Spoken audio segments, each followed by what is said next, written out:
Hey guys, we're live. This is Janine. And this is Jacob. Welcome to the Lean Blue Light Podcast. On today's episode, we're going to be talking about existential angst, how to bring your awareness back into your body. Is the glass half full or is it half empty? What is driving emotional attachment to certain outcomes, and how to identify that loop? Nice. Just for folks that are just joining us, maybe for the first time, I'll tell y'all a little bit about the format.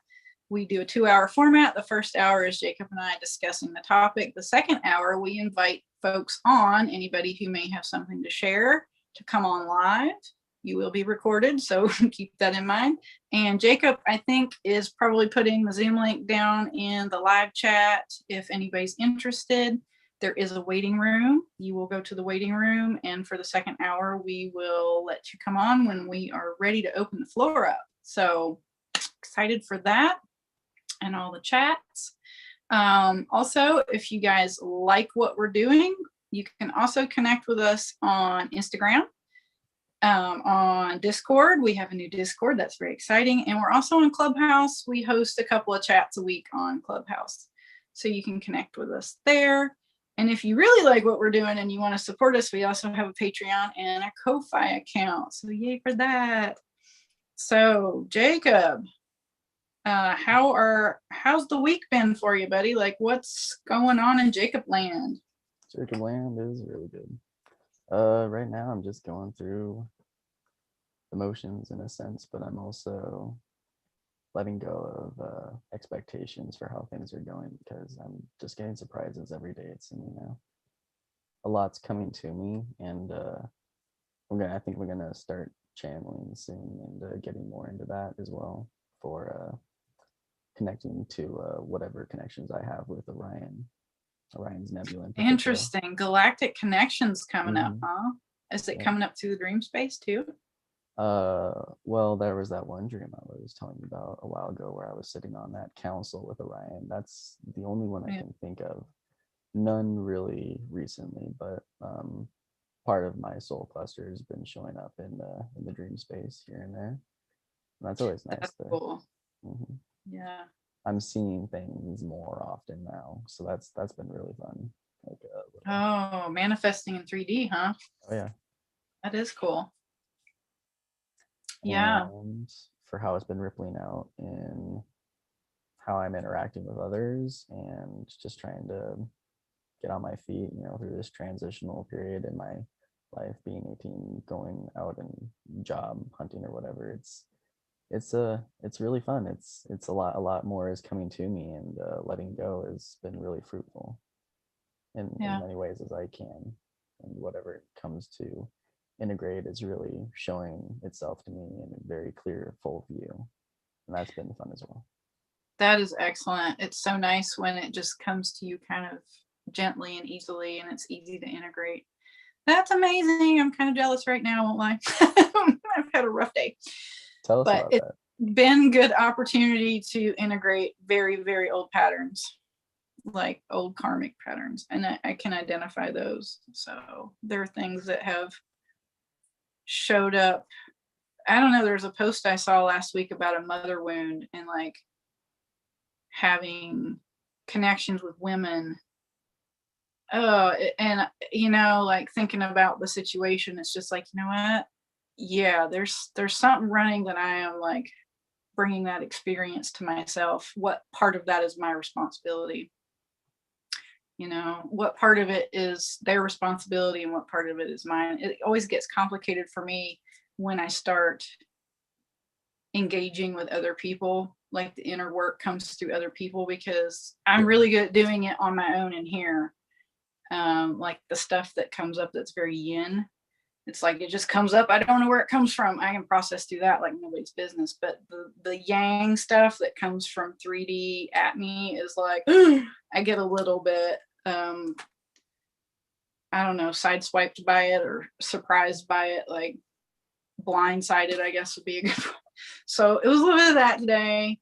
And I'm just trying to figure out, like, I'm just sort of like noodling my way through it and trying to identify the patterns that are mine to like integrate. And the rest of it is just like, it just gets to be whatever it needs to be.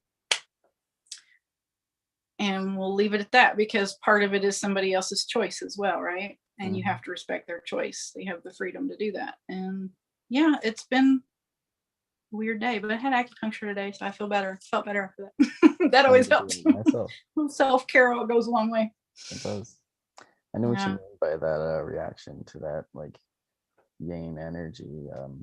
For when that stuff comes up to me through others as well, I'll be in like this period where I'm deciding how this relates to me and what I need to do to make the interaction come full circle, I guess you could say, and where I'm actively participating in having a space available for them while also doing my own inner work. So I'm not feeling selfish in a way, but not to where I'm beating myself up. Like, it's not like this negative, I'm selfish. It's, I want to still be present in the conversation and not still make it all about myself in a sense, so that I'm not Yeah. the one that's only benefiting from the situation because other people are still coming to you for a reason. Other Because, people have their own projections. You need to identify, or anybody, not you specifically, me, mhm, everybody needs to identify how much of that is their projection and how much of that is my responsibility to integrate. Like, I attracted that situation because there's something going on that I need to see, right? Otherwise it wouldn't have played out like that. yep. So yeah, being able to discern, like, well, most of that's not mine, but there's a nugget in there that was important for it to come to me like that, because it's like I identified some limiting beliefs that I was Mhm. running. That was important. And just allowing the emotions to come up, and just, it's like, it's okay to feel this. It's not true, because that's always what it is. It's like a part of you that it's just trying to run this protective mechanism, that it's like, you know, you can react, but like to really just sit with the emotion and go, I know this isn't true, because I know most of this is a projection coming at me. That's okay. You're okay. Be your own mother, right? It's okay. How do I choose? And that goes back to the whole choice point thing from a couple of episodes. It's like, just by sitting there with it and allowing the emotion and going, I know I'm just experiencing the emotion because it's stuck and it needed to come up. And the only way it could come at me was 3D for some reason. So you just allow it to be there. And then you give yourself the space to like make the compassionate Mhm. choice. You know, how do I really want to respond? And that's really where I wanted to go with it. It's like, okay, let's really take some time and think about it. And what's a good compassionate response, like fair to me and fair to the other person. And like, it, man, like, I feel so grown up when I do that. I'm like, look at me, all growing up. Because then you find your own power where you aren't just so attached to, what's to come Yeah, of it. It's, you just feel powerful, you feel centered, and that's you where. feel centered. Yeah, it's not about power over anybody too. When you say the word power, some people can be like, I have the power, but it's about standing in your own strength, and it's about being centered in your core and being like, I can stand in my own power and still be fair and not react and not just like project vomit all over, like just bounce it back, right? Like be a mirror for somebody in a healthier way. Or I don't know, I don't even know if that's being a mirror, like, because you're not really mirroring, you're reflecting something different. You're like, you're choosing a different reflection. Like, I choose to reflect, I don't know, the most fair, authentic thing. You know, I'm just being honest. Like, I Mhm. just want to be honest and forthcoming and I right. think And there's like, good mirrors. that's what I want to reflect. Yeah, where you don't always have to find Yeah, it something just depends negative on when if it's a the other mirror. person, it just depends on if the other person can rise to that kind of mirroring, or if they're just like, nope, that feels threatening, see you, bye. And it's like, that's okay if they choose to do that, that's fine. You know, when you get to a certain level of your own inner work, you've seen that enough on the inside, how those things run on the inside, and you know they're just like wounded aspects. And you just I don't know, the more you get into the inner work, the more, like, what do they call it, you are non-judgmental. You're just like, that's okay, that's what, where they're at, that's the best they can do. They feel like they're protecting themselves, and that is okay. I'm okay with that. And you just go, I still love you. I love you. It's cool. You know, whatever the situation is. And it's like, you just do the best you can in the situation. And you make the best choices you can, the best choices that the situation presents, and that's enough. And that's what you did. That's enough, as long as you're being honest. Yeah. So that's been my little energy update. I have had some interesting dreams, but it's been sort of gentle integrations this week versus last week where I was out in outer space doing stuff. Right. This week's been, things are integrating in the gallbladder meridian, which is interesting. Yeah. I've been eating a lot of dense food to bring me more into that grounded state for this past week, before like a week before the equinox, and still a little bit now, but I think I'm ready to kind of take another leap off. But it's just like what I felt drawn to do. I'm like, why am I doing this when I should be, going on a cleanse? I'm like, okay, I mean, it's like I'm vegetarian, but I'm eating all this meat and it's like things are coming up for me whether or not I'm gonna feel guilty about it or not, which I don't. Honestly, I love those chicken nuggets and the chicken nuggets again. Yeah, they got me. The saga of the chicken nuggets. So I realized that it's totally fine to feel the density sometimes, and that's kind of what this week has been, is a more integration of those shadow aspects in myself, that I just want to live the human experience and indulge a little, and that's totally you are a human, right? It's okay to be a human. Get in the body and have the human experience, explore things. Don't feel guilt about food. I mean, if you do feel guilt, then explore it. That's it. Just do that and know it comes from somewhere, right? I love that though, the comment about the density. It was like, I'm just feeling the density this week, and it's like, yes, I hear that. There have been some weird things. Your mic's a little scuffy. Is that? Better now. Is it better now? It could be my signal. Okay, that's probably. It will pass. It will pass. Yeah, I had. I'm still doing juice. Like, I've still been meatless. I think I went meatless for about 10 days before the equinox. And like, I almost went to Starbucks today because the emotional stuff was like, I just want to feel better. I'm like, oh, the food coping mechanism again. Interesting. And then I was like, I really want a Starbucks? I'm like, body, do you really want a Starbucks? And body was like, nope. I thought about drinking the milk, and I was like, no, I don't want that.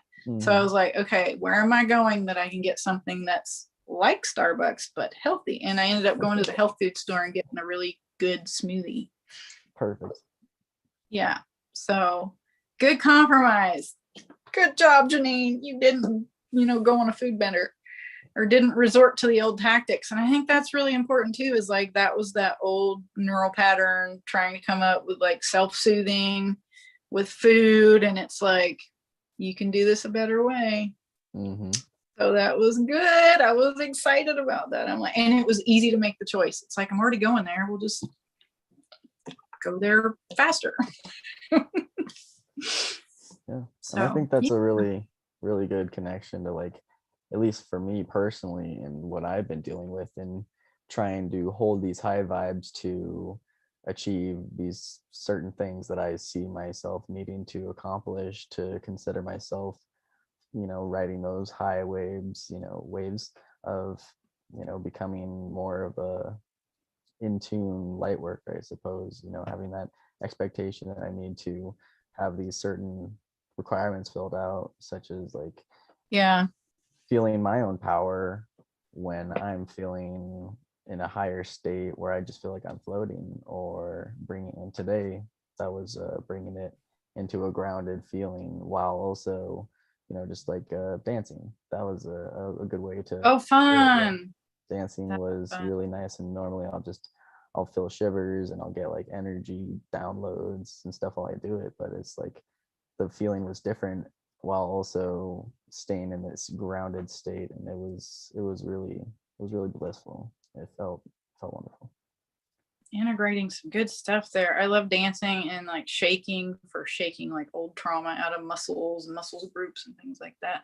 I skipped all that stuff today, like my usual rebounding, like, and any kind of movement, any kind of breath work. It was just like, and those are the days you really should just buckle down and do it. But it's like, I had an acupuncture appointment and I didn't sleep really good. So I set an alarm, which I almost never set an alarm. And then it was like, once the alarm went off, I had to get up and go. So I didn't spend any time. Maybe I'll do it after the podcast. There you go. Do a little breath work, do a little mantra, do a little dancing. Dancing's so good. It's so good for getting stuff moving in the body. But I'm still getting stuff unwinding in the gallbladder meridian. Like, it's still pinging. It started on the right side of the body, like the meridian on the right side. And then 2 days ago, it started unwinding out of the left side. I'm like, ooh, now we're doing both sides now. So this side still, I can still feel it like pinging right here. It's still working on integrating that stuff. But yeah, that's just my little energy update. I was gonna say, like, out in the celestials, it's been pretty busy space weather. So like, there was a big Schumann spike the other day, and it's doing some wild stuff right now. There was supposed to be a CME that was coming in, like a solar flare that was coming in. My thing will not stay put. But so far it hasn't. But there's been some cool auroras going on. So there is some like celestial energy incoming or anticipated incoming. And usually you can expect interesting emotional things to come up or surface during those periods. I haven't looked at the astrology since the equinox. Like, I don't know what it's doing up there in the stars. But maybe for next week, I'll have that on the top of my brain. Does the Schumann frequency show like a current time? Yes. There is an app. Well, it's in what, UTC time or something. I think it's measured in Russia or somewhere in Europe. Like, don't quote me on that. It's measured somewhere not in America. The app that I use. What's that? What was the name of the app again? I don't know, but I'll make a note that we can put it in the description. Perfect. It's just, you could probably just Google or go to the app store and look up Schumann Resonance and it'll probably come up, but I'll go find it and we'll put it in the description. Awesome. It is very handy to have on your phone. I post it on my Instagram stories all the time if anybody's listening and they want to like do it without downloading an app. Like, I post it every day. Schumann app. Okay. Is there anything that's been coming into your awareness for like integration that's been kind of circling around you in these times recently? No, not since I moved through the gallbladder stuff. I mean, like I was saying today, I got kind of blindsided. That was sort of out of left field. It was not expected at all.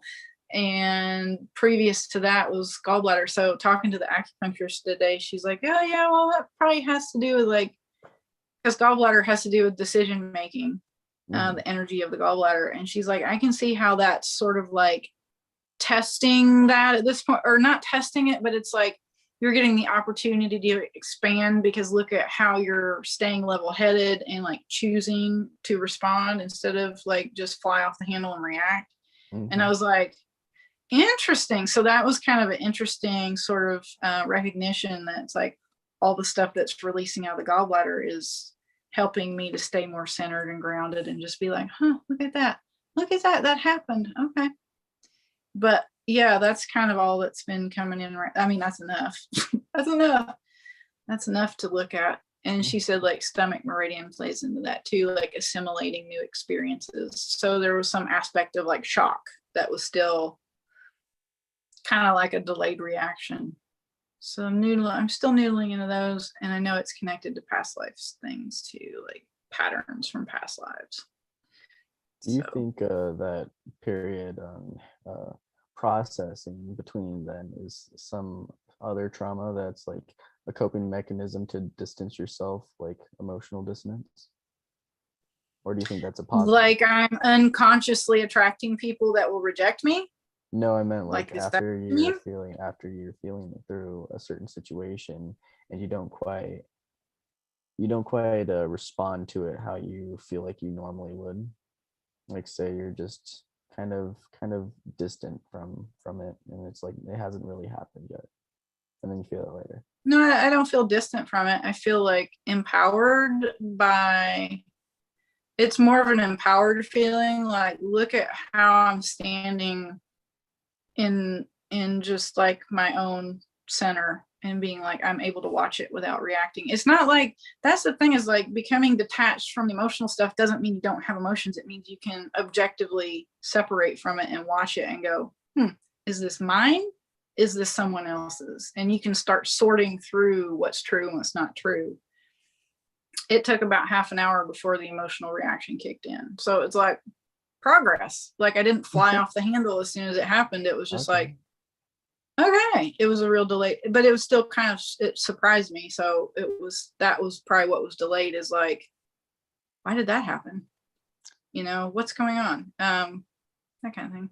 That's probably second guessing in my own self asking that question then, because normally I'll just be reacting in the perfect way because it's just what comes naturally, and then the ego will come in, the mind will be like, hey, are you sure about that? You sure you want to feel that? It'll like test you, like Oh, cause me to well, the look at my own emotions I'm self. talking about are like anger, like I'm gonna fuck you up, I'm gonna get you, like retribution, like those kind of anger that's like you want to get in somebody's face and be like, what the F is, where are you trying to pull on me?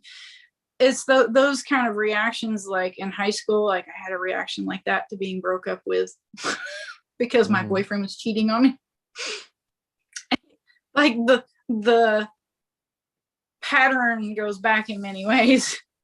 And it's just like, okay, when I was in high school, I didn't respond very well. I flew off the handle and was like, I went and got in their face and was like, excuse me, I caught you red-handed. What do you think's going on here? And like confronting people. And now I'm more in a space where I'm like, okay, most of that's not mine. Some of it is mine. That's why it happened again. What's mine for me to look at?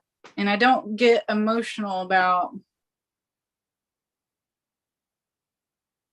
the other person. It's just like, I think it was mostly the surprise that it's just like, dang it, it happened again. Kind of like disappointment. Like, if it has to happen, fine. But like, still, I don't know. You just look at it differently. Yeah. And it's like, I don't know, you value a relationship and you're just like, that's the part. That's what it was. Is at the first, it was like a little frustrated. It was frustration. It wasn't anger. It was just like, I just sat there and I was like, okay, there's emotions in here. They didn't come up at first. They didn't surface at first. I was very objective at first. I'm like, okay, there's emotions in here. It's safe to allow them to come to the surface. What is it? And it was frustration. I'm like, I know there's sadness in here. I know there's sadness. Where's the sadness? It's okay to come up. And it wasn't until I messaged a friend of mine who I do tapping with, and I was like, I think I need to book a session with her because the emotions aren't coming to the surface that are ready to be integrated. I'm like, maybe I just need to sleep on it. But I started messaging her and they started coming up. And I'm like, okay, there it is. So part of it is about like being afraid of connecting with other people or needing help from other people, because you can't count on other people because they always freaking leave you in the lurch. It's like, I think that's where the emotion, when I was like, I have to reach out for help. I need assistance with this. And it's like, danger, Will Robinson, right? It's like that scary because I have to entrust somebody else to do the thing that sort of just, it's like kind of putting myself back in that vulnerable situation where it's like, but they could shut me down too. Well, on this logical level, that's not going to happen. But right. Like the inner child is like, not safe. Like it's going to happen again. That's the irrational part that's just trying to protect. I noticed that with control mechanisms on wanting to do everything myself because somebody else will fuck it up. And a lot of that was like the attachment to the possession, or, like I wanted my meal made a certain way. And so it's not like getting used to having shitty meals. That's still holding that idea or something that it's going to turn out bad. It's more in a awareness of holding that space for somebody else and to let them learn and also, give to you, even though it's not something that you want or expect necessarily. It's enough, and holding It that can be space. about holding space for the other person, but unless it's causing you to have your own emotional reaction, and then you need to be like, okay, you go over there and deal with that. Mm-hmm. I need to deal with me. I need to be like my own dad right now. I need to support myself. So it's like, if you can stand there and they can project all over you and you can stand in your power, like if you've cleaned out enough of your psychic basement where you're like, I see this clearly as your own projection, then sure, you can hold space for them. Like, that's why I go to the tapping lady, because it's like, I'm getting ready to unload and I need help navigating through the things to identify what's important for me to integrate. And the rest of it just can go away, because it's like, I like to say the soap opera can go away, because you take the nuggets that are important and integrate it, and you can turn off the soap opera. Be like, okay, that happened. The thing in 3D happened. What's important to integrate about that? And what is not mine or my responsibility? All I want to deal with is what's my responsibility, and how can I re-engage in the most appropriate and compassionate way. And then after I do that, it's like, the choice is that person's. So it's not necessarily about holding space for the other person. It's just, unless like that's your job, or that's, part of the agreement of the friendship or whatever it is, like, with my tapping lady, business arrangement, right? It doesn't always have to be, because then you're enabling them.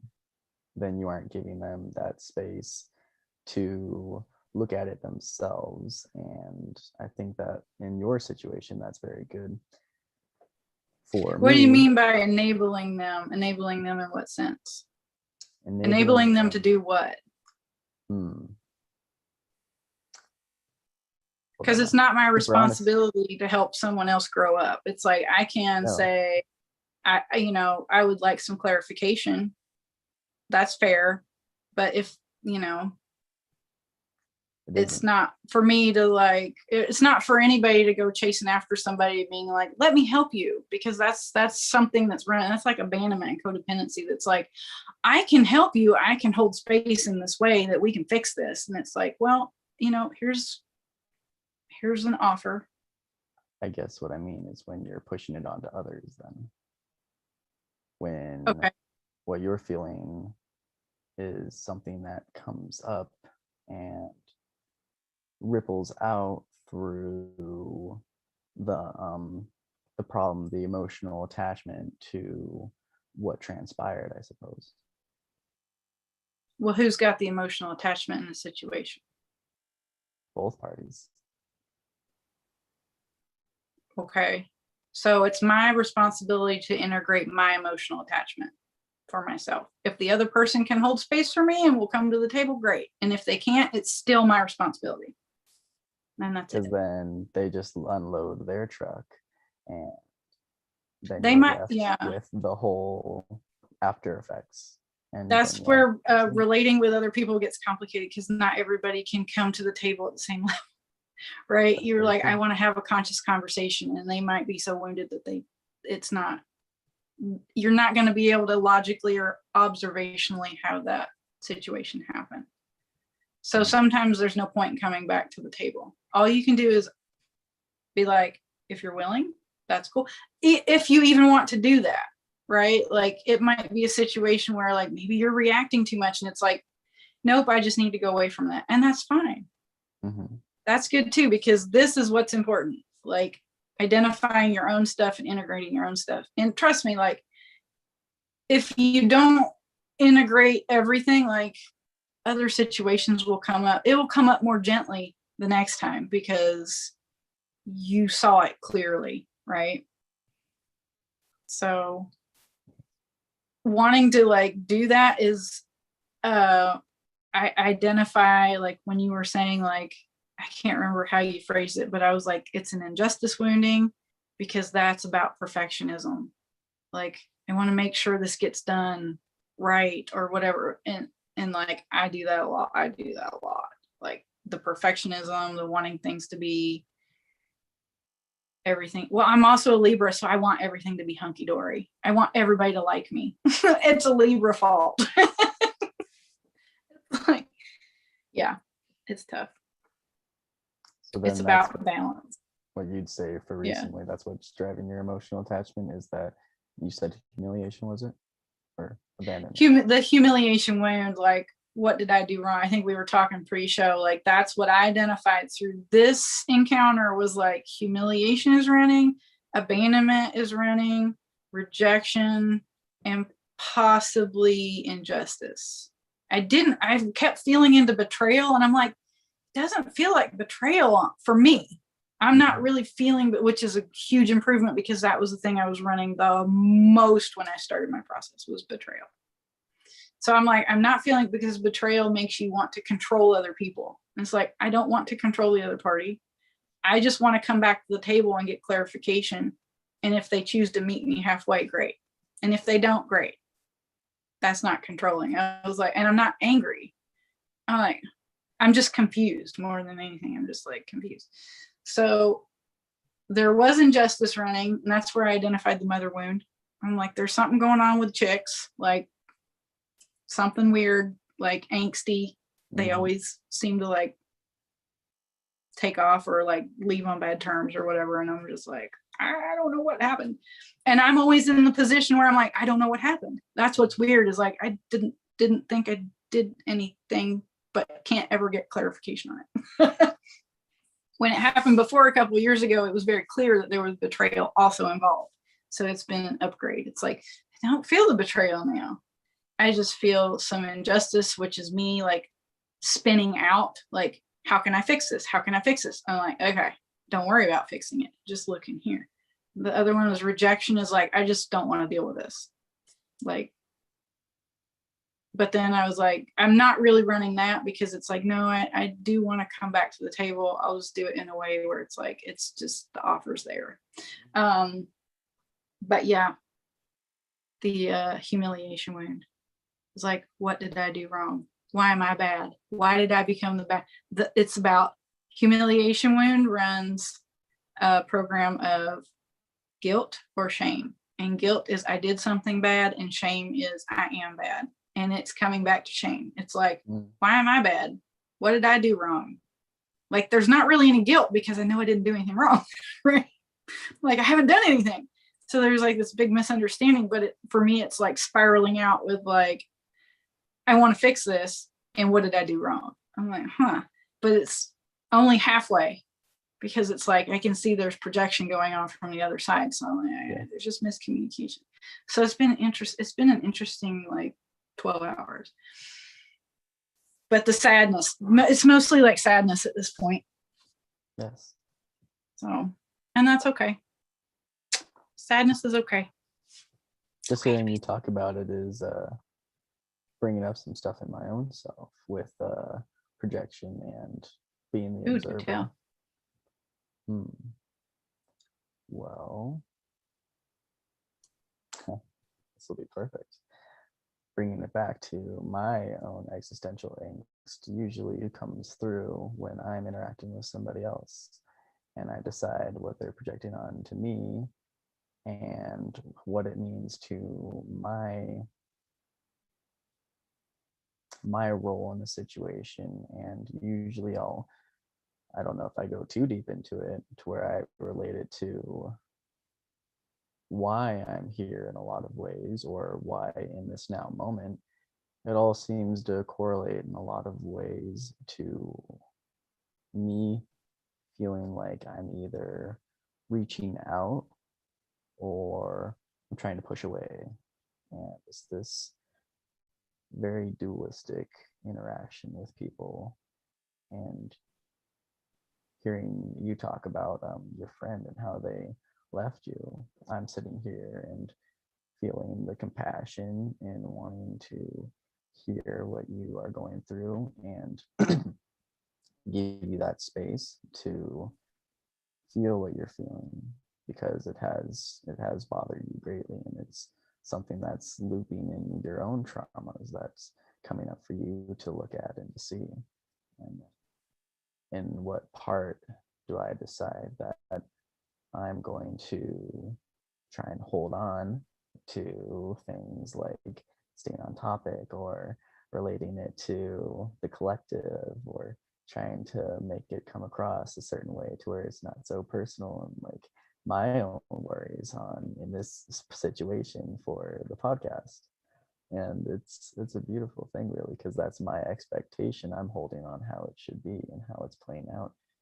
It all speaks to whoever needs to hear, and it's all in perfect order. And that's what I keep bringing it to, is less attachment for the most part, and in some way a truth through it, but it's seeming like the truths are different, all do have a similar correlation, which is part of what the existential angst that gave me feelings of like I was psychotic, or feeling like I was not in my own power. I was just this puppet in a way, playing out in this game that felt futile in a lot of ways. And now that I just bring it back to compassion and letting go of attachments to certain outcomes, it's just feeling so powerful. And like, that's what I'm here to do. That's what I'm here to experience, is not that emotional, egotistical attachment to, I want to be my own expression. How dare you take over mine? It's thank you for being here. Thank you for expressing that and allowing me to learn from it myself in hearing you, while also holding space for the both of us, if that makes sense. And that's what this week has been for reintegrating that, because it was a realization that came up months ago. I don't know. It's been as a gradual one. It's hard to really pinpoint where it came in, but it's the ego holding on to that realization and having qualms with it, I suppose. So it coming up right now, and me able to stay calm through it, I feel really happy about it. And it's just like, it could go anywhere at this point. Yeah, that's what people maybe, I mean, maybe some people understand it, but like existential stuff doesn't have to just be about why am I here. It can be about like just spinning out on things, like that really interesting thing that happened that I was telling you about on Clubhouse, that experience. It was like, okay, I am literally watching a person having an existential crisis on our Clubhouse chat. And it's like, what are the odds that that would happen the week that we're talking about existential crisis? Like, so it's kind of a fascinating. Did you go into complete depth on that earlier? Crap tonight. I don't know. It was just somebody who was kind of spinning out. Like, I don't want to get into too much detail because I don't want to like share other people's personal stuff, but it was just an interesting observation. It was like being able to sit there and watch somebody. They were it was a little bit like they were coming at other people in the chat a little bit hard, you know, like, and it's, you know, you're like, okay, I can see that they're having some things, like some inner work things. They're having some existential things, and they're sort of like bringing it to the table and putting it in everybody else's face, like kind of attacky in the conversation. It wasn't like the easiest conversation to manage. And how do I be fair to this person to let them feel expressed while at the same time everybody else feels safe and not attacked by this person? And it was like, it's hard to like, because I understand like what that existential place is, and like you can get really stuck in that spiral. And you can't see that you're doing it to other people. You're just like, have you thought about this way and that way, and like my way is the highway, and I don't know. It was just like, everybody's okay to share their own. We can explore these topics the way they're presented, and that's okay. Yes. It doesn't mean that any of it's true or not true, but we can explore it that way. And yeah, people who are spiraling like that, they have a valid, there's some validity to like their experience, right? But they're stuck in a loop, and they, like we were talking earlier, they're not in their body, they're in their mental sphere. Mm-hmm. Yeah. That's a So really great thing to look at, y'all, is the projector, words, the projector and the viewer. And sometimes it's good just to be the viewer and allow them to say what they need to so that you can hear it and within valid- reason, True. unless they're starting to, affect other people. Like, because it was a social situation, is different. If it's one-on-one, you can have a different conversation. Just But staying you want with the compassion. yeah, you want the people in the group to feel safe, because otherwise they won't come back and share. I mean, it was a dream share thing, so it's like those are very sensitive, symbolic things, and for somebody to like, well, get in there in that dream symbol and be like, well, why are you dreaming about that? And like, have you thought about it like this? And it's just kind of like, don't aren't do really that. hearing them. Right. He's projecting on them. He's like, you need to see it this way, because this way is the way I've seen it. And it's like that's the mental sphere, right? Like they can't step out of themselves and say, I can entertain this idea and that's okay. They're having their experience and they're stuck in the mental sphere spiraling around, and it can get really hard. So that observer mode is important, to like have some handle on how to get back into observer mode. Or how to help somebody get into observer mode, if like your part of your responsibility is to help them, or like say you're working with a client or something, and it's like, let's bring it into the bite. I mean, one of the best ways is just like literally put your hands on your body, bring yourself back into your body. Tapping, y'all will always know tapping is my favorite thing. Tapping on the meridians. It's okay if you look crazy. Yeah. You aren't. Take deep breaths. Go for a walk, change your situation. Like sometimes though, existential stuff can, I don't know. Do you have any like specific experience you want to share with that, other than what you talked about? Like I only have one experience from high school that I can personally reference, but like I kind of want to hear what you have to say on it first. Well, there was this one time that I took some plant medicine and I found myself very heavy, and it turned into a spiritual experience whenever I'll just say it as I just smoked a little weed, and it always seems to turn into this inner journey in some fashion, to where I'm looking at my own thoughts and it becomes its own mirror for myself. And it's a wild one. Sometimes it spiraled out, but now it's coming back more into just recreational enjoyment. And I feel like I've processed most of that existential part of it, because I believed that what was coming up was me sitting there and feeling like I was going to leave this self-expression of Jacob, and like there was a new realm to be, but it was dark and it was like the void. And I just wanted to continue expressing myself, and I was coming up with all kinds of reasons to stay, like hold this idea of who I am and who I want to be and how I ripple out in the world.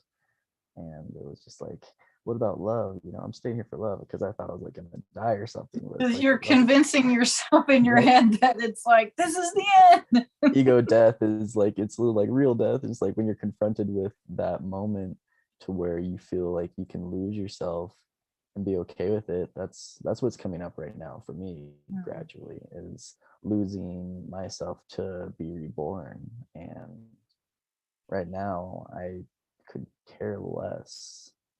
Not true. There's still some nuggets, but what I'm working towards, I suppose I should reword there, is being okay with the death of who I identify as and embodying what I came here to be.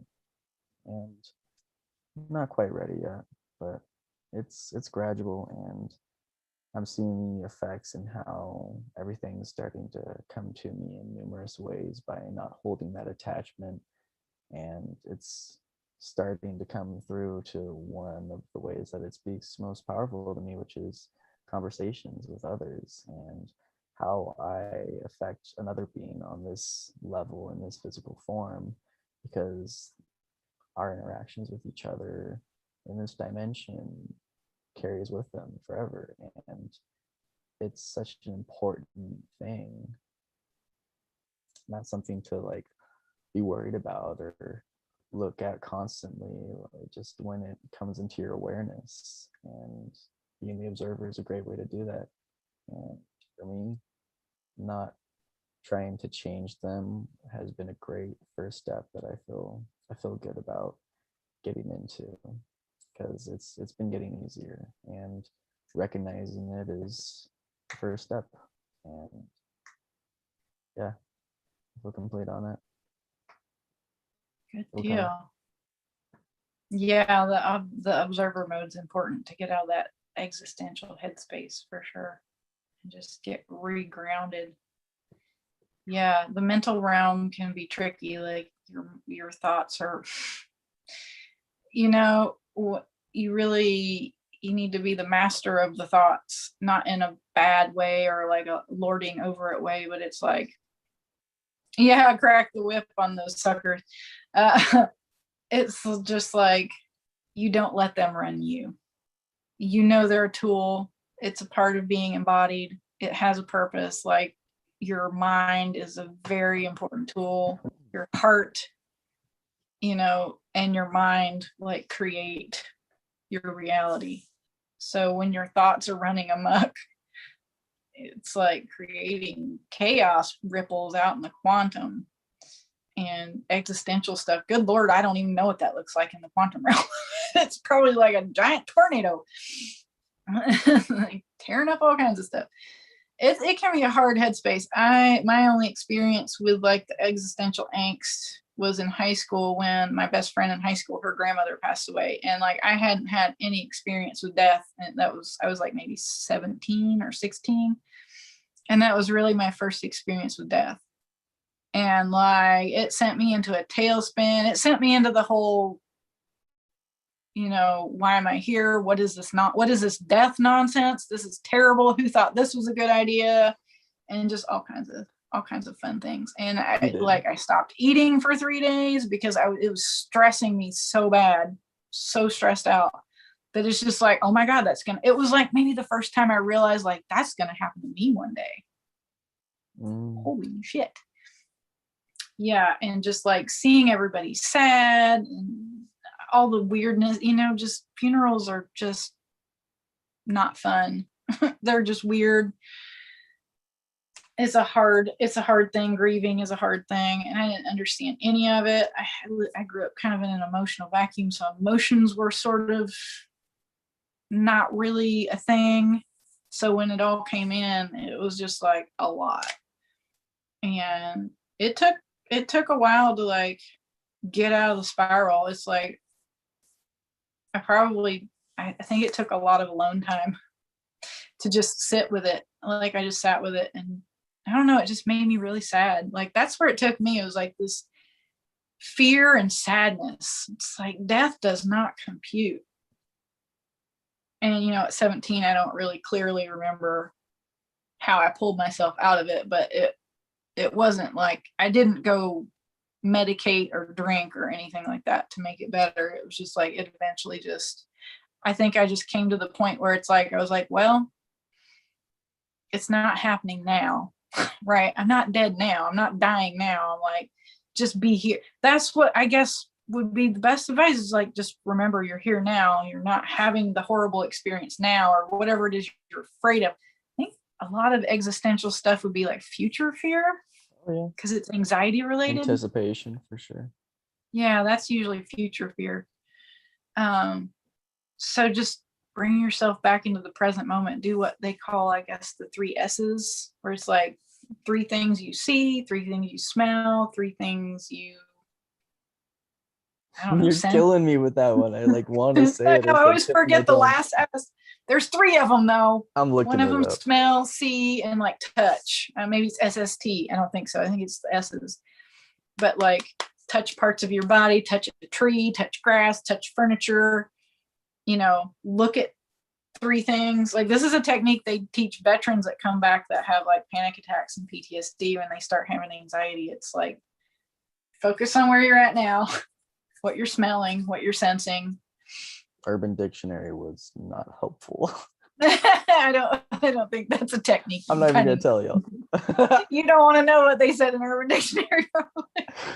Oh well, we'll think of it later, I'm sure. Yeah, that might just be a regular. You know what? I'll make a note on that too. The 3 S's. We will resolve that once and for all. That's funny. S's with an apostrophe. Okay. Yeah, just look around. Take some deep breaths. Get in your body. Get into like the now moment. Because like all that mental spinning takes you right out of the now moment. You are worried about stuff that either isn't going to happen or hasn't happened yet. So why are you worrying about it? And it's just that protective mechanism. Like it's just this protective mechanism that is out of control. You just saying that, like, I want a bath now. That's what I'm going to do. You want a what? A bath. That sounds like a great idea. Yeah. Oh yeah, that'd be great. Like Epsom salt bath, a shower. A shower is great for like cleansing the aura. All the water falling through the geomagnetic field of the body is really cleansing. The Epsom salts are really good. Putting intention into your water as well. Asking it to help clear blockages or release stagnant energy in any way, patterns. It's a really good way to do it because water is an eroder, and it does the same thing for spirituality or spirit. If you're in a place where you have the capacity to like do that, sometimes when you're in existential stuff though, it's like you're not going to be in that headspace where you're like, water help cleanse me. You know, you might just be like crying and like I don't want to die, or like I don't know, whatever. Cry in the shower. Like the guy over the weekend on the dream chat, you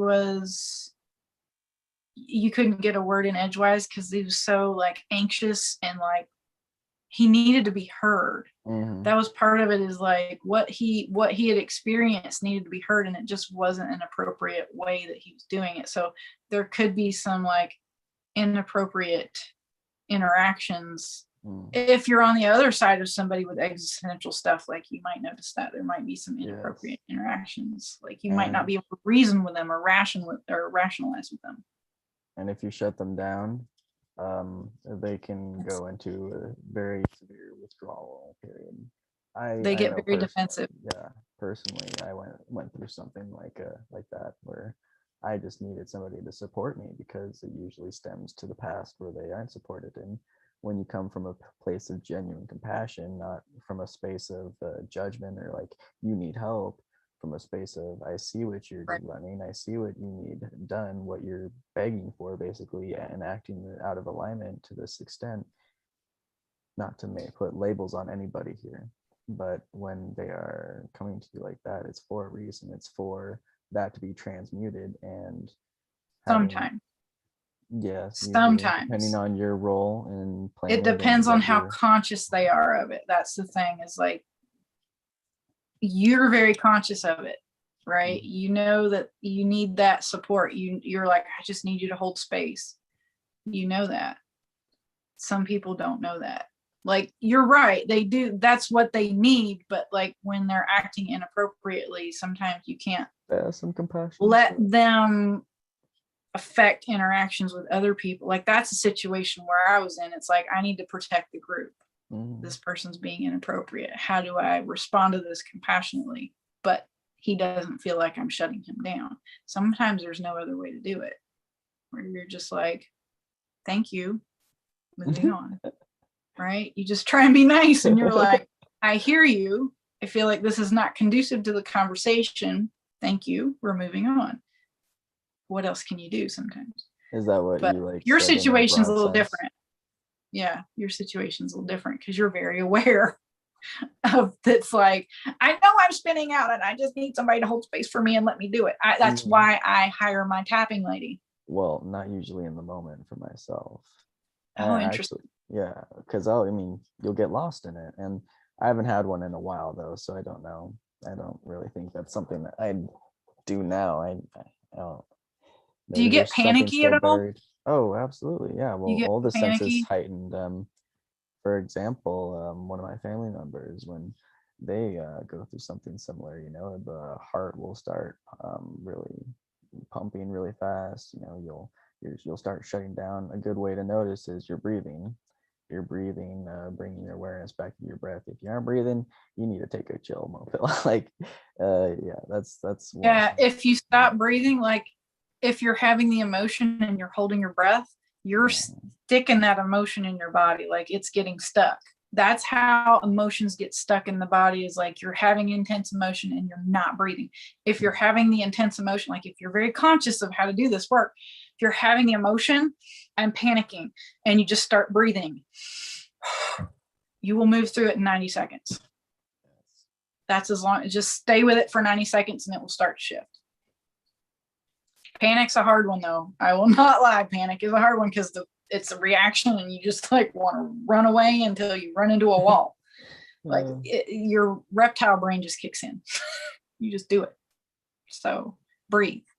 If you're not breathing, it's getting stuck. And you'll have to deal with it again later. Same thing with shock. Like if you're in a car accident or major trauma and like you're having the shock, breathe. And let the shaking happen until it's done. Don't let people stop the shaking. The shaking is you trying to kick it out of the body, kick the trauma and the shock out of the body. So if you get to like with existential stuff, if you get to the point where you're like so wired up with anxiety that you're doing this, like move into it more. That's another good suggestion, is like literally stand up and start shaking it out of your body. Go the other way. Quit trying to control it and allow it to happen, because the body's literally trying to kick it out for you. Yeah. And you'll be faced with a little spiky wall of stuff you gotta look at. I guess to put it in like visual there, not a very good one, it's something you gotta jump into. Let's just make it a deep dark well. You gotta dive in, like nice little strong dive in that. And you can always circle back around to the emotions. And the thing is like feeling safe in your body, because the existential stuff takes you right out. It takes you right out. So if you can like get in and then deal with the emotion when you're more grounded and like feeling level-headed, and perhaps like have some assistance, that's important. It can be. Existential stuff can get way down there in the psychic basement. It can take you to not fun places. And people can stay there for a long time. Like some people have some of the most cynical, like I find cynics tend to be very existential, because that's a very cynicism is a very unhealthy form of humor. Like, life sucks and then you die. It's like, ooh, that's an existential crisis walking, because that's not what life's about. But that's their experience of it. And like I knew one guy who like was the most cynical person that I have ever met. And it's like, I don't know how you function. Like, how can you be that? You're obviously not happy. That's where cynicism comes from. Yeah. I'll notice it pairs with victimhood in a lot of ways. Yeah, I that's had true. My best friend, old best friend. He went through a lot of that kind of stuff, and he was dealing with a lot of that. I was like trying to find the word for it. Cynicism, no, that's not it. But being cynical and criticizing a lot of himself or others, it would bring it back into victimhood of not feeling worthy in a lot of ways. And why is life out to get me? Exactly, yeah. In the world, that's a hard view to change. That was one I was running quite recently, actually. And victim programs are important to identify. Oh yes. Yeah. I mean, a good way to answer it for yourself is like, is the world happening for you or to you? Yes. Right. If you're looking at it like the world's coming at me, the world's out to get me, that's a victim program. All you have to do is be like, okay, this is showing me something. What is this trying to teach me? Boom. Flipped it. now you're the universe, experiencing a woman or a man. Having you're the universe having an experience. You're a person learning how to navigate through your experiences. You're becoming a human adult. Like most people, some people never become a human adult. They're like human children up until they die, because they never get a handle on how to master the emotional space. The emotional space runs them. The mental space probably runs them. And they run around in their patterns. And it's only until you can start seeing your patterns in 3D, like that's how it works, is like you project from your subconscious and the universe manifests it to show you what you're running. And until you can see it like that, you're going to be in a victim mode. Or unless you're just really open and honest and questioning, like, I wonder why that keeps happening. And then you start moving through the emotions that it brings up, and then you integrate it. And then you notice, like, if you're paying attention, you notice it never comes back because you integrate it. And you're stepping into your human adulthood. A lot of us will be thanking our parents eventually. Sorry to cut you off there. Go for it. No, you're fine. I was finished with that thought. Okay. Yes. I know I have for my parents with a few things, and it's been perfect in how it kind of correlates to where I'm at now. I wouldn't have been if what hadn't happened, and what had happened hadn't, whatever. And it's just perfect where we're all at, and how projecting is sometimes what needs to happen. And when you're in that awareness state to where you're recognizing that's what's happening, I think that's a good place to look at when you're seeing what's happening, and you have that choice point, like we were talking about in an earlier episode, on going between the reactionary or the observer, the viewer of what's transpiring. And it's a great place to be at, guys. And not like you and the more you can do it in here. Not like you can't react to the outside world. I mean, it's you learn not perception. You learn the reaction is like the reptile brain. It's just a defense mechanism, and like what you really want to do is respond. You want to be centered and calm and respond. But I forgot what I was going to say earlier, but oh well, we'll move on.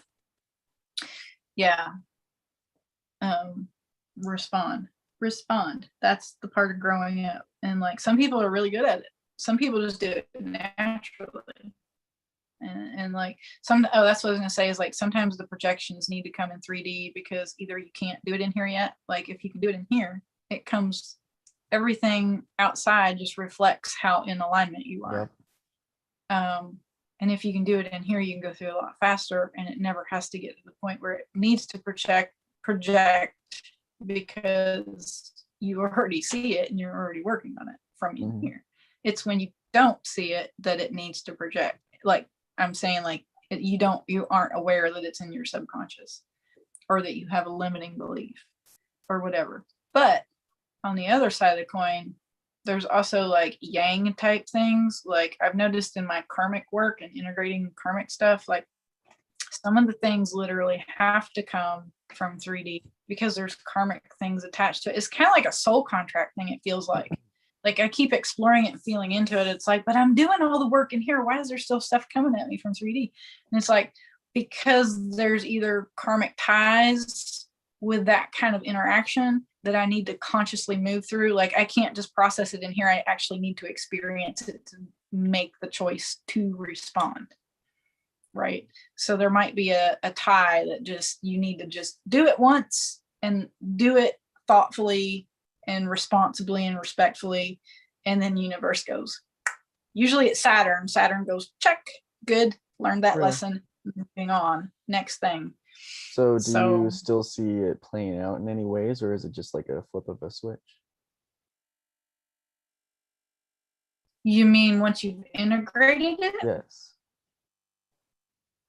Usually it won't come back unless there's little filaments or fibers. Like you'll know if something comes back that is in the same vein of the thing. But usually if you move through it and you've integrated it, and like it's released out of your body, like I don't know about anybody else, I know when things are releasing out of my body. I know that I've been purging things out of the gallbladder. Like I have dreams, I feel it in my body. I know that I'm working on it. You want to tell them some symptoms on how to recognize when energy is releasing? Release in the body, like you'll feel your acupuncture meridians. Like if you study an acupuncture meridian chart, that's the best way to know. You'll feel weird things, like you'll feel twitching. But if you know the acupuncture meridian, like say you feel twitching in your leg and then you feel it here, like this is what's been happening for me recently. I'll feel pinging here and then it'll go down to my hip and shoot down my leg. Normally people wouldn't connect those dots as something that's connected, right? I know my acupuncture meridians. I know it's my gallbladder meridian unwinding. I know it's the yin side of the organ, the feminine, the receiving type energy, and it has a different overtone with the emotions. If it's on the right side, it's masculine. Other things you'll just feel like I can feel when, I don't know if anybody's ever felt like gall squirt into their intestine. I can feel the acid, the bile literally starting to function and come into the intestine. Where would you feel that? I'm interested now. I'm like gonna go. You feel it in your intestine, like in your gut, under your right ribs, and it just feels like, ooh, something just felt really acidic for a second, and that's your bile actually going into the intestine to do what it like wasn't functioning. So I actually started feeling the bile go into the intestine. Like I've had all kinds of things unwind out of like the intestinal area. Like you'll just feel weird things that are like, that just feels like energy like is unwinding like a spring. And then I'll have dreams too. Like I've learned how to decipher the symbology of my dreams. So I know that the dream is talking about a specific organ, or I've just learned how to speak to the dream, or it's learned, we've learned to communicate. I've learned its language, basically. That's the way I want to say that. I've learned its language, and now it's like watching TV. Like every night I go to bed, I'm like, I wonder what the body's going to show me today. Because it's like your body is the body. I call it the body mind. This is the mind body, the mind in the body. The rest of you is the body mind. This is your subconscious. It's your body. It is the thing that's connected to the whole universe. This is connected, the mental realm is connected to like source. This is the light. This is the sun. The body is the yin, the feminine. This is the masculine. The body is the yin, the feminine, the thing that's connected to all that is. This body mind is how you access the infinite. It's a combination of like observation and being in your body. So when you're actually getting in your body, you're connecting to every atom in the cosmos. And that's how you access all your abilities. It's in here. It's 9:23. You wanna come on, Kate? Yeah, Kate, come on up to the stage. Is that what we call it on Zoom? I don't think so. Is it 9:23 already? Oh, yeah, it's 9:23 your time. I'm like, wait a minute. Oh. It's different on Eastern. You can come on up if you're there, Kate. You can turn your camera on. Hey, girl. Hello. How's it going? I think you're muted. Yeah, I think you're muted. Oh.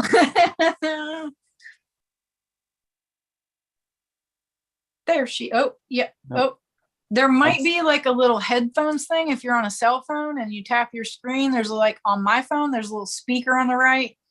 And if you're muted, sometimes you have to click like the button to turn on the speaker on your phone. I don't know. Every phone is different, so I don't know. We'll let you work on that for a second. Should get it sorted. All right, how is it now? No, I hear anything still. Not yet. How about I try muting? Okay, she muted. You're muted now, and now you're unmuted, and I still don't hear you. Maybe it's the headphones. Do you have headphones on? You're welcome to leave and then come back in. I can invite you back into the room and see if that does it. Or pop out the headphones and see what happens. Oh, maybe it is headphones, who knows? If they don't have a mic on them, then that's your problem. Okay, now can you hear me? Yeah, we can hear you. Awesome. Yay, okay, great. Welcome, Awesome. welcome. Okay. Yeah. Okay. I love what you were just saying. Oh, and now You're she's muted gone That again. again. is really There she great. I'm like trying to hold on. You're okay. Okay. There are other people in the house, but I wasn't expecting the person who just walked in the door. Okay. Yeah, I love what you were saying about the body being the subconscious. I think that's really right on. Yeah, I love listening to you guys talk. It's great. It's really affirming for me because I hear you guys say things that I think about or like in a different way. And it's just like, oh, thank goodness other people are thinking about these things too. Right. Mhm. I feel like that's what this is all about. It's just about sharing Yeah. what we're going through. And I know other people are dealing with this stuff. So let's just put it out there and have them have these conversations in public and let people jump on. That's awesome. Have you ever been through a period of existential angst? Let's just dive in.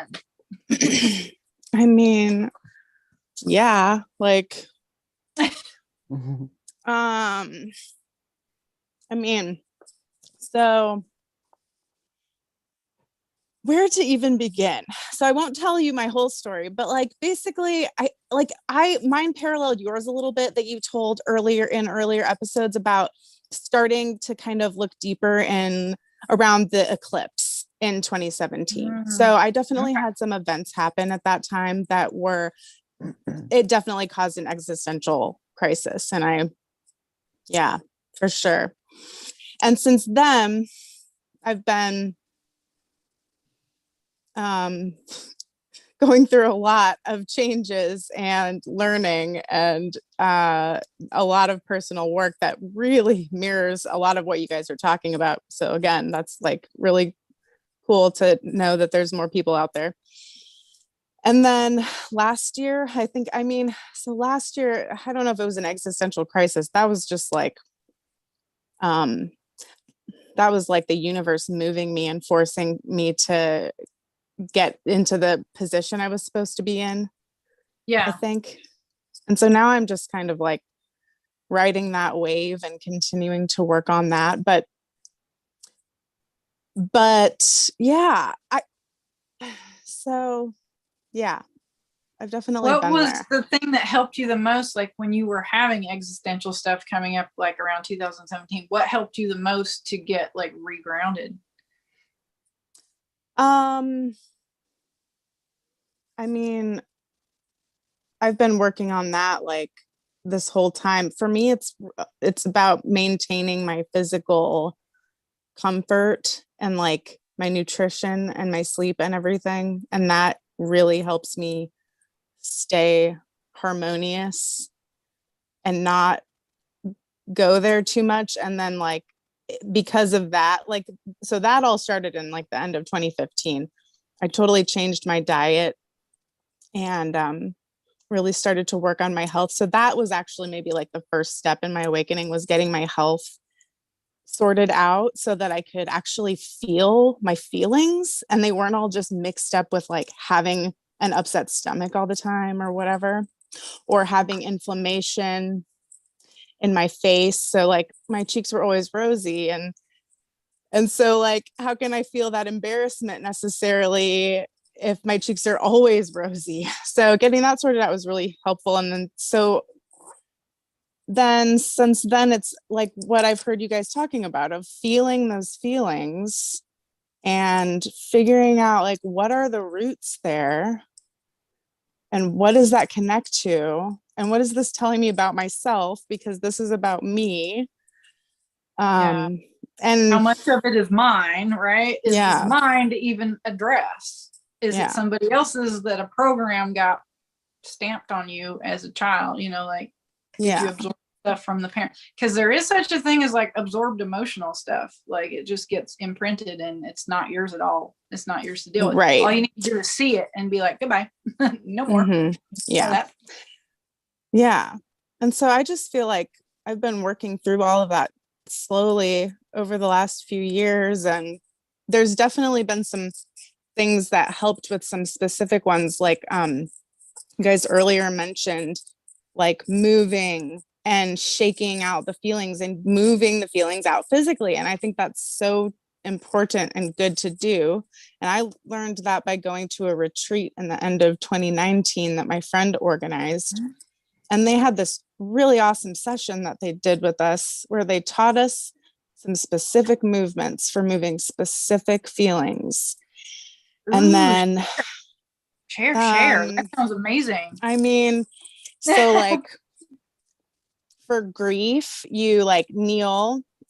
The whole thing is kind of done kneeling because it's meant to be done on a mattress with pillows so that you can hit something and not injure yourself, so that you can pound onto the pillows or use the pillows to pound on the mattress or whatever. So kind of done kneeling. And then, so I remember off the top of my head, grief is like you throw your shoulders and your arms down and back, and you kind of put your head back and just like wail if you want to, like do vocalizations with it. This was obviously done in a place where it was safe to just like make a lot of noise.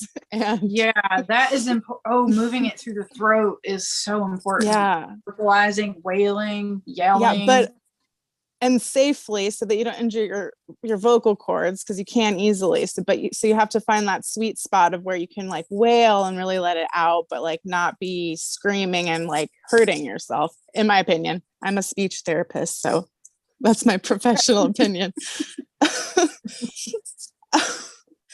those vocal and so then the other movements were just basically like they told us how to hold our hands so that we wouldn't hurt our knuckles if we're going to pound our hands into a pillow.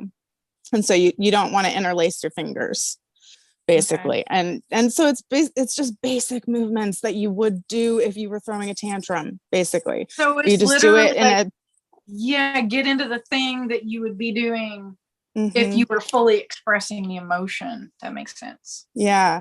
And then you just feel it and let it out. And so they also kind of taught modifications for things you can do, like if this is happening at work or something, like go in the bathroom and then like scream into your hands or something, so you muffle the sound. But anyway, so there were like varying levels of it, and they let us just go for it in this big room. I think there were like 40 of us there. Just like emotional release. And it was really great experience. And then they took it to another level in a later session where they had us identify like a person who we keep having feelings come up about that we can't get rid of. And in that session, they had us just so they had us like sit on the mattresses again. This was all, we all had our little mattresses on the floor. Sit on the mattress with a pillow in front of us and imagine the person sitting across the pillow from us.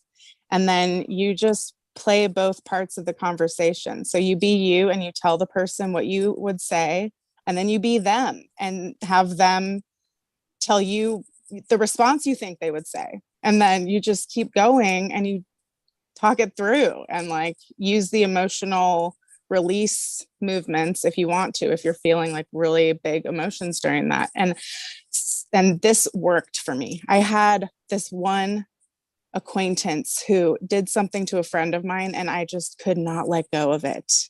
So I put her in front of me and talked it out. And since then, like I can think about the situation and I don't get angry. That is amazing. I love that technique. I know. I was like, but it's totally, it's like, it's funny too, because I've totally done things like that just naturally, where I play out a story conversation and it just, again, it was like an affirming thing. I was like, okay, so that's actually a strategy and I can use that consciously. So it's great. A lot like matrix re-imprinting, like when you're going in to do work like inner child stuff, where you have stuff continuously coming up and you just sit down and you're saying, okay, inner me, and you imagine what that aspect of you looks like. It sounds very similar to that. Like just putting the person in, instead of your inner self, it's just the other person that the emotion keeps coming up about. Yeah. And I know how powerful matrix re-imprinting is. I've literally had like the inner child turns into a past life version of me and then like flies off after it's integrated. I was like, that just happened. So your technique, I can totally get why that would work. That's amazing. And I love that you're like, I don't react to that anymore. Yeah, it's just so amazing. Yeah. Because that person, I held on to that for so long, almost a decade. Oh, so Wow. Yeah. This has given me some good ideas to move through my own stuff that I'm kind of dealing with today. I'm like, okay, we might sit down and like have that conversation in here. Like, what would you like to say? And it's kind of like when they say, you know, for like finality and closure, when you have a loved one die, how you write them a letter and then like you burn it or whatever. It feels very much like that. Like, okay, well, if this relationship's going to end, at least I can go back in and re-imprint it. I can go back in and have a conversation and like let it play out a different way. That's powerful. Yeah. Thank you for sharing. You're welcome. I'm doing it. That's good. And then we'll see how it plays out in real life. But I feel like I would be able to allow whatever to happen and would be like more okay with it. I don't know how, but that just makes sense. It's like, I'd still be okay with it, but I feel like I'd be more okay with it. Be like, I just would be so unattached to whatever happened. And right now I'm a little bit like, I want it to be okay. Yeah. I think it'd be okay if it didn't turn out that way. Yeah. I know I've been talking there, but it's making sense. And you're just like reminding me of things too. Just like, oh yeah. I didn't go. More things you can go in and do that with. Like making a list. Yeah. Yeah, that one was just such a stuck thing for me. It's so crazy to think like. What was the emotion that was associated with it? Was it like anger? Well, it's such a messed up situation, but basically, like, she accused a friend of mine of assaulting her, and it was very fuzzy lines. I had seen them making out that night, and then he got ostracized from our group, and it was just like, so I guess it's like it's like injustice. I don't know, like what, like you felt kind of protective. It was protective, because it was like, you don't come in and destroy my friend group, because she was also like a newcomer in my opinion, and I just was so mad. You were mama bear, and there was nothing I could do. Everyone else was like, nope, it's over, you're gone. And I was just like, wait, no, I didn't even get to tell what I knew of that night, excuse me. But it's fine. Everything worked out. Yeah, he just got engaged, he's doing great. So yeah, anyway, it was like she was destroying the community that I was a part of and that I thought was a pretty solid community. So yeah, I was mad at her. Mama Barrett. It feels very like there's a control aspect to it. Like, this feels out of control. This is not safe. This is not happening. And like, there's validity to it because there are people who will intentionally go and do that. Right? Like, you just don't know. Yeah. And it was the first of many instances like that where there were fuzzy lines and people getting ostracized. And yeah, it was just like, ugh. But anyway, that was kind of a good response, that was my former self. I'm like a different person than I was then after everything that's happened, because that was all like over 10 years ago now. No, that was 10 years ago now. Yeah, it's the hanging on to it that's not healthy, right? The mama bear response is actually a pretty healthy thing, you know, like, yeah. I loved my boys. They loved me. Yeah. None of, like, right. Yeah, I had a good crew. For you. Good for you, because like hanging on to it for 10 years is what needs to be addressed. Like, you're still exactly. It's like, why am I still upset about this? I need to figure this out or get over it. it's like they call it a trauma loop or a cycle of time. Like you're stuck in that trauma that happened at that point in time. And it's interesting because the cyclical nature of time, like literally you will have a period, like, I don't know, I heard somebody recently talking about like the Mayan, there's like a 7-year cycle and a 9-year cycle with the Mayan stuff. And it's like you'll literally revisit that event in a different way. Like it'll surface in some way after 7 or 9 years to try and integrate again. And I was thinking about that today. I was like, how long ago was it that thing happened at my job where I felt betrayed? And I'm like, if I do the math, it's probably 9 years. And I'm like, whoa, that's wild. It was 9 years. Definitely. Was it? Because it was, Yours because the situation went down in 2010 and this all happened. My like letting go of it was 2019.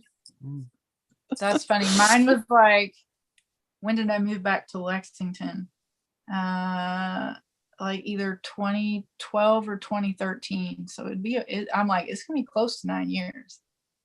I'm like, when you start seeing these patterns, you're just like, yeah, okay, it's just the way the universe works. It's the way time works. It's the way trauma works. And you just start like seeing the patterns and you're just not affected by it in the same way anymore. You're just like, oh, it's like we were talking earlier, Jacob. Oh, it's just bringing up something for me to learn from. I'm not a victim. It's just the pattern that happens. And I can learn from this opportunity.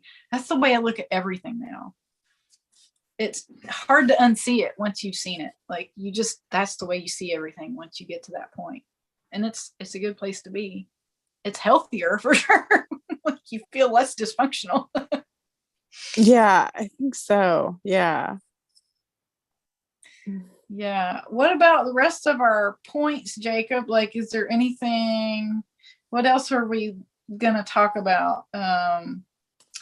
The depth of the thought patterns, how to pull yourself out, how to utilize them to turbocharge your inner work. That's where we can flip it. That. Let's do that. Did we talk about the loop yet?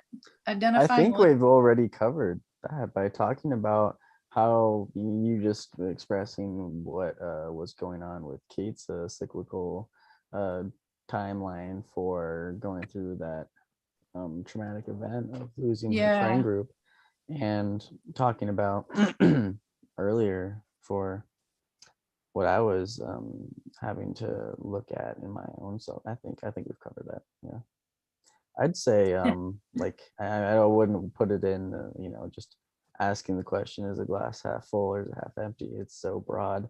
I'd say for that, I love that. I love that question. What would you say, Kate? Is the glass half full or is the glass half empty? I don't know. That's a perfect answer. What would you say, Jacob? Jacob knows what I'm going to say. That's why I'm letting everybody else say it first. You're going to say half full. I'd probably say half full, no, actually. Really? No, I'm not.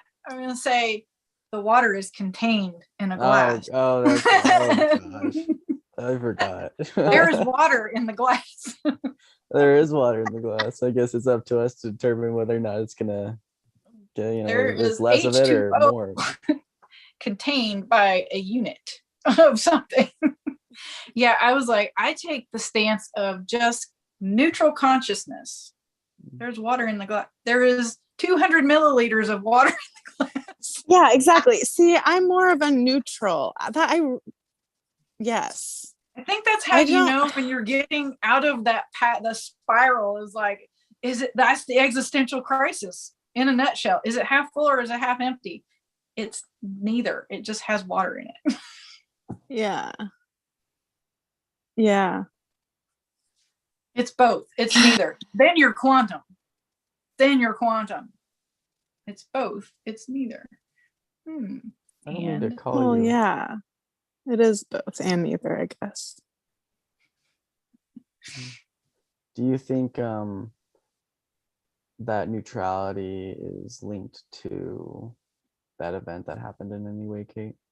With the feeling of not being able to do anything about it. So you're like, do I say anything or do I not?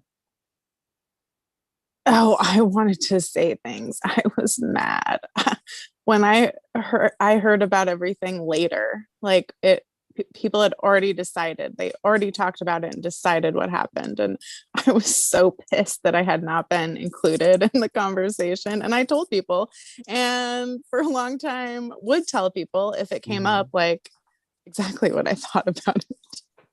Yeah, I feel like neutrality, like the glass has water in it. The neutrality is like a place you arrive at. It's not it's not a bad place to be. It's not it's not detached, like emotional detachment. Like I was saying before, you still have emotions. You just know how to manage them. You know how to experience them in a healthy way, and you know what's yours and what's not yours. So it's just it's observer mode. Like neutrality is just observer mode. Yeah. And I've spent a lot of time being a negative person and having a negative outlook, or at least been told or kind of, let know that's what it seemed like. And I definitely have had a lot of like negative things in my past that thankfully have kind of gotten better as I've, made progress.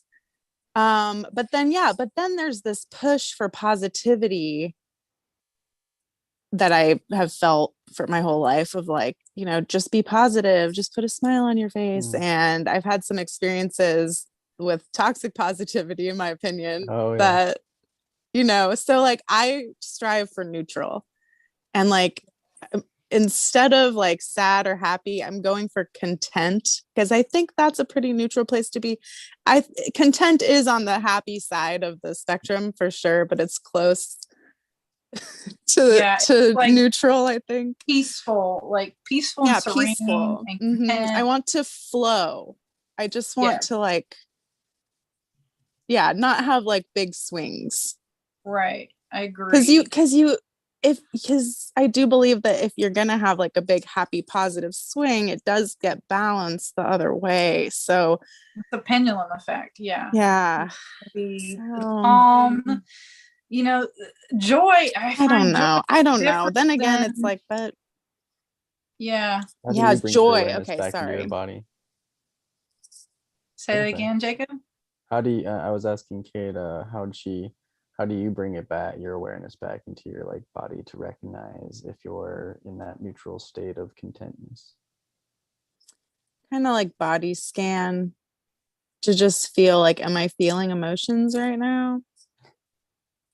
All right. And I think a lot of, Go ahead. I was just going to say, that's a good point, is like literally from head to toe, just like go through all the body parts. Like they teach you in Yoga Nidra. Yeah. Anybody watching and hasn't tried Yoga Nidra, that is an excellent way to learn how to body scan. Plus you blast off into outer space. Okay. I don't think I've tried that.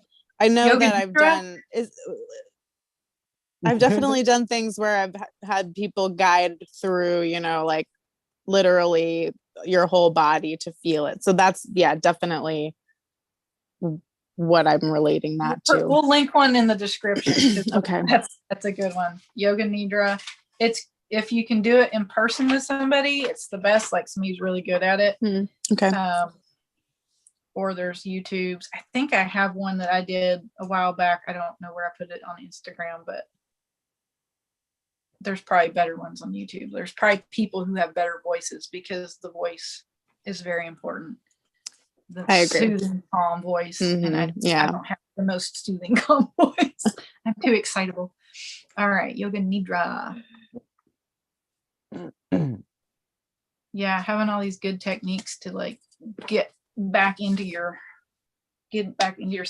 And the other thing about loops too, like we were talking about the cycles of time and trauma loops, but also I think with existential stuff, there can be like soul wound loops probably going on. I was kind of hoping an example would come up that we could identify, like if you're in a loop, like a injustice rejection loop that's just spiraling out of control. Or I'm trying to think back to my own experience with kind of like learning about death for the first time. And I think it was probably like, that's not fair. I'm like, who thought that was a good idea? And just really fretting about death. I don't know if there was a loop. Every experience might be a little different, or it could just be that kind of like the first bottomless pit you hit with like mortality. But there's other ways to run into like existential stuff too. Mm-hmm. I don't know. For me, it was mortality. That's what brought it to the surface for me. For me, it's like, what am I doing with my life? Okay. Want to go into that? Like midlife crisis stuff. Juicy. Yeah, for sure. Yeah. So, I mean, because there's a lot of different aspects of it, but for sure, career is one of them. Because I've pretty much regretted becoming a speech therapist, like since I graduated and started working and realized how like messed up the healthcare system is. It's been great. It's been a good experience, and I wouldn't go back and change it just because now because the invaluable knowledge that I have gained about how messed up the system is, and I'm going to use that to stay out of it and help everyone I know stay out of it as much as possible. To reinvent the system. You get to reinvent the system in your own way. So that's part of it. It's like, what am I doing with my life? Because I don't feel happy when I am working full-time as a speech therapist, unfortunately. I love being one-on-one with my patients so much. That is what I love. And I get along with, there's probably been like 3 patients I didn't get along with. And the rest, it's like, we're like old friends. It's so great. I help them. It's like so rewarding. But then it's like the system is just like way too much for me. And it just sucks my life force out. And so I've been. So it's like a reorganization, like the unhappiness, the existential stuff that spins around is really just trying to realign you. That's what I think. It's like, this was a good idea, but this was not where you were supposed to go with this.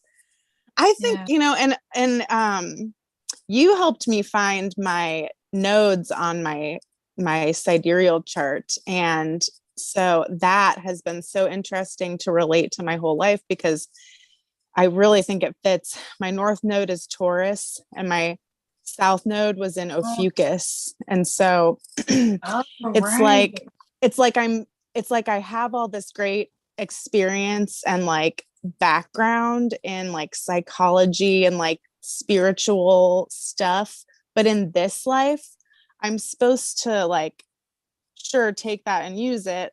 I mean, I'm just saying things about the nodes in general right now. Take that and use it, but not really focus on it, not go toward it, but go away from it. And so for me, it's going away from that and toward the physical material world. And like, I just feel like, because I don't dream that much, like I've told you before. And I don't have like visions or like experiences that make me think I'm seeing or experiencing the other world very much at all. Like not at all. Mm-hmm. And so I just feel like that's like what I'm here to do, is to do this physical life where I'm figuring out how to be a spiritual being in the physical world. And I'm also supposed to be like supporting myself and working on my independence. And there's like this career aspect of what is my sacred calling, my work here. Mm-hmm. So it's not the speech therapy, even though I'm so good at that and I'm a natural, but I can't work in that system. There may be a way to reinvent that though. I know. And that's fine, because that's like like the latest part of the story, which is that this year I'm going to try not to work. I'm going to try not to take any contracts and just stay at the house that I bought last year and become a gardener and set up. There's got to be a way to use like what you're saying about the skills of connecting with people. There's got to be a way to use that. Yeah, I think the Taurus energy is very much about manifesting, and like you were saying, like homesteading, gardening, earthy things, embodying goddess energy, creating things, that kind of thing. Yeah, so that's the direction I'm going to head right now. And like, it's lining up with some other astrology things that I've been looking into, and I've been getting affirmations all around about the direction that I'm finally on. And so this is like a 4-year, we're coming up on like my 4-year anniversary of really starting to delve into stuff, because that was like April of 2017. Right. The eclipse had pulled me in already, and I was like, you know, starting to read again at that time. And so that was like 4 years ago now. Yeah. Math. Yeah, it's been a while. I've been doing my stuff for that long. Yeah, but it's also been like fast, so that's great. Yeah, it has felt like it's gone by fast. I mean, it's crazy to think it's already been 4 years. Yeah. But look at, like, you know, the collective is moving through their dark night of the soul. Things are physically like, the shift has begun. It's just the purging process has to happen first, right? Jacob's like, yeah, it's what we came here for, to hold the vibe, come in and hold that higher frequency. And like you were saying, like, see where the dysfunction is and figure out what your alignment is to like course correcting that within the collective. Yeah. You're bringing something to the table to help course correct the collective. We all are. Oh yeah. That's exciting. When you start thinking about it that way, it's like you get into the whole feeling purposeful, and like, you know, then I don't know, for me, I start remembering like soul stuff and galactic stuff, and like, oh, I have a really big purpose here. And we all do. It's all that important. Everybody's that important. You wouldn't be here if you weren't important, right? That's right. Yeah. Yeah, it's a fun adventure once you get to a certain point. And like, it can be intimidating. Like, you picked up and moved. That takes courage. Bravo, right? And she's like, it's been so crazy. It's been so crazy. Because that all happened. I would not have bought a house if COVID hadn't happened. I might have later down the line, but at that point I wasn't really thinking about it. But I had just finished a contract like end of February 2020, and then went and visited a new friend that I met online in the Grimerica chats. Love and so I went and visited him in his town, and COVID hit. Well, I mean, I knew it was starting because I was paying attention as I was planning this trip. And then pretty much I was like, oh, I'm going to cancel my flight, because I was scared at that time. You would have been stuck. About, you know, yeah. So I got myself stuck there kind of. And he was like, you should look at houses here because they're so cheap. And so we did that. And I was like, basically thinking, I don't know when the next time I'm going to work is, because I don't know what's going to happen with this virus. And I just finished a contract and I can qualify for a loan right now. And so I just went for it.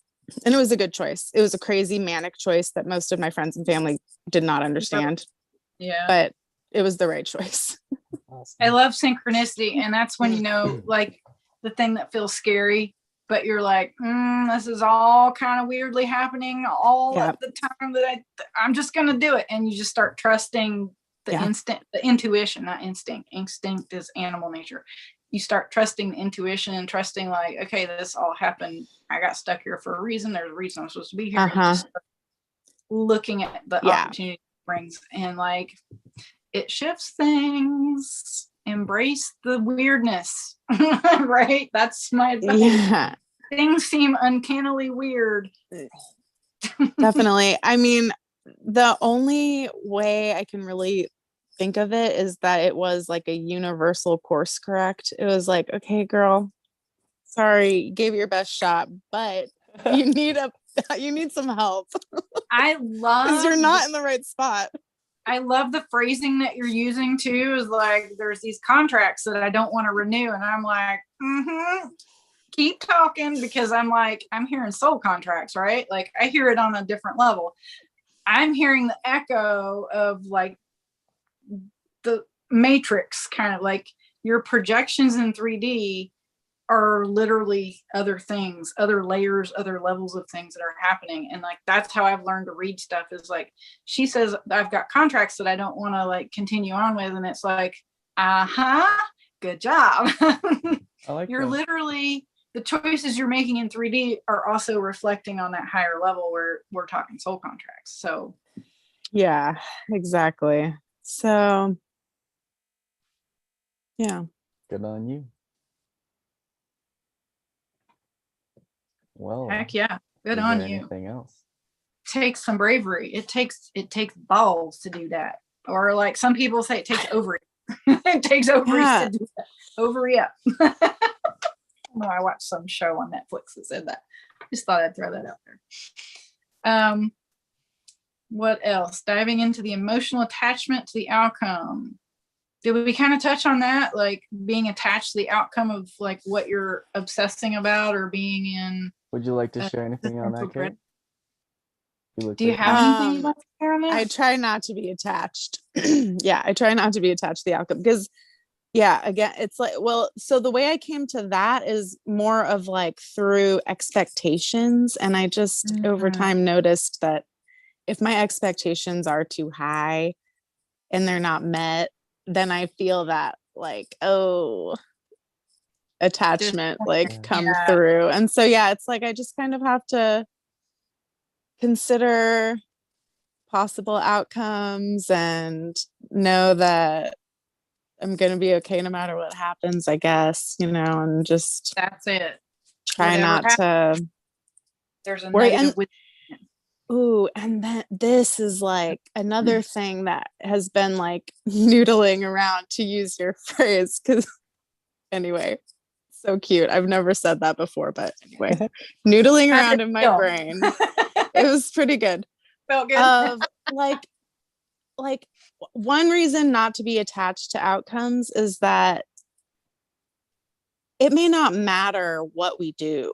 We still may get the same outcome. And this relates to this thing of me buying this house and being in this place that I never thought I would buy a house. And like, I live here now and I have friends here. And it's like, okay, so everything I did in my life, and I still ended up in this place that was literally the last place that I ever would have considered. Well, okay, no, it's not the last place, but it's not high on my list of places I considered ever. Yeah. In fact, it's like kind of funny because my house is in Kansas and I've always loved The Wizard of Oz, but I always wondered, like, Dorothy, why would you leave Oz and go to Kansas? But now here I am and I like it. It's pretty great. Not a dust bowl. No, it's fun. I live by a river, so that's pretty great. Yeah. Sweet. That was one of the things that was that made me buy this house, was because it is so close. It's like probably literally a mile as the crow flies to the river bank, and between here and there are no houses. It's like a field and then some trees. Nice. Pretty great. Yeah. That is pretty great. And you have room to like garden and do all that stuff and for all those fabulous things. That's amazing. But so here I am in this place that was the last place I thought I would ever be. And I look back on my choices that I made, and it's like, I could never have predicted that I would get here. And I don't know if any of the choices I made mattered, because I can think of different paths that I could have taken and potentially still ended up in the exact same place that I am right now. Yeah. Just as reasonably as I did the path that I took, which was a crazy circuitous path that didn't make any sense, and no one thought that I was going to ever end up in Kansas. Mm-hmm. So don't be attached to outcomes, because you can't predict what's going to happen, and it may not matter anyway. Yep.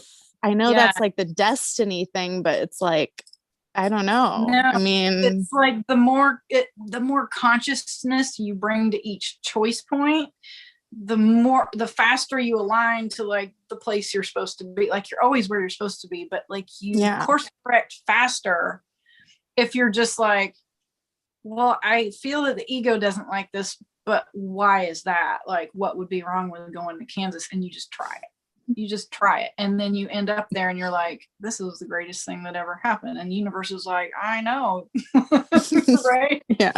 I tried to tell you 52 times.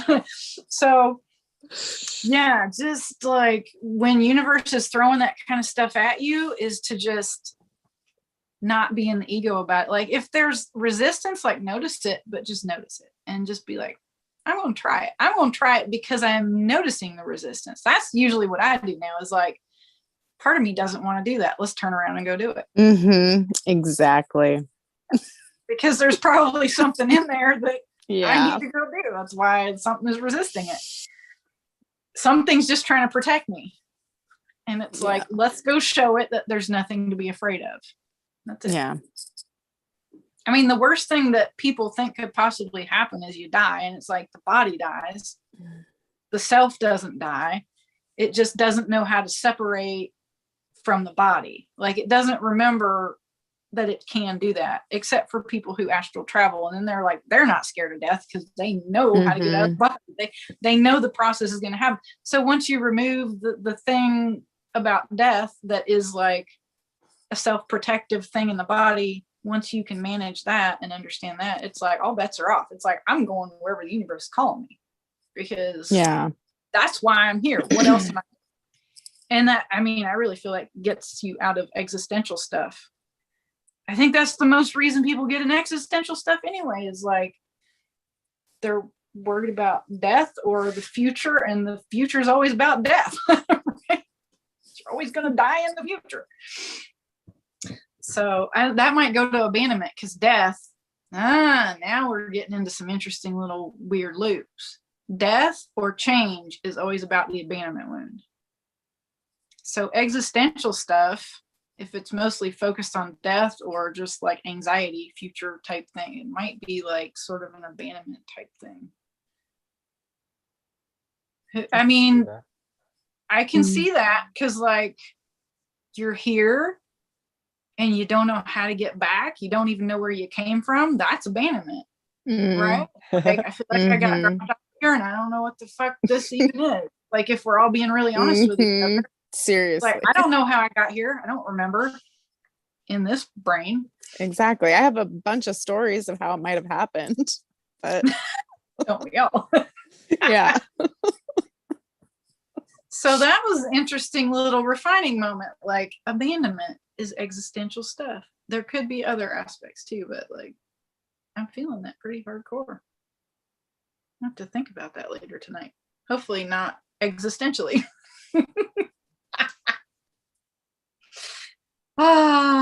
Anyway. Perfect. Anybody else have any other thoughts? I think we covered everything. Is there anything else, Jacob? I feel complete. Feel pretty good about that? Yeah. Anything else you'd like to toss in the ring before we start wrapping up, Kate? No, I don't think so. I think I got to make my comments that I thought of related to the stuff you guys are saying. And yeah, it's just great to have conversations like this. So thanks again. Thank you. Thank you for joining and sharing. And like, we welcome anybody else who may be watching. It's like anybody, anytime. We're on every Wednesday at 11 p.m. Eastern, 8 p.m. Pacific. And what else do we want to say about that? You can DM us on Instagram for the Zoom link, or it will usually be in the live chat box when we're live. But you can contact us beforehand to get it, to jump in like Kate jumps in, and then she's ready to roll for the second hour. So we'll be here next week. We don't know what next week's topic is yet. We shall see. Yes, we're leaving it to fate. We're leaving it to the universe and divine inspiration. See what happens during the week. Yeah, if you guys like what we're doing, you can find us on Instagram, Clubhouse, and Discord. And of course, if you'd like to support us, we do value for value. So we're putting out things like this is a passion project. And if you guys get some value from it and would like to send us some value in return, we have a Patreon and we have a Ko-Fi account. I don't know why I had to look at my paper to know it was a Ko-Fi account, but I did. Love it.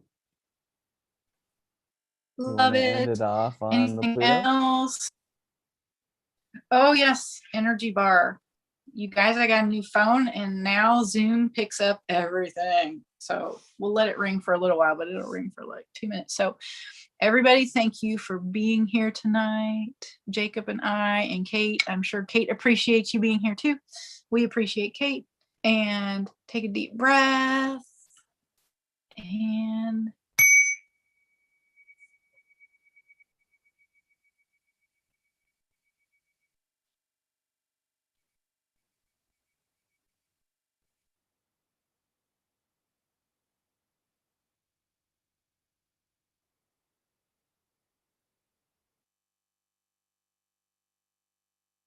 it just rings and rings and rings. That was Mercury.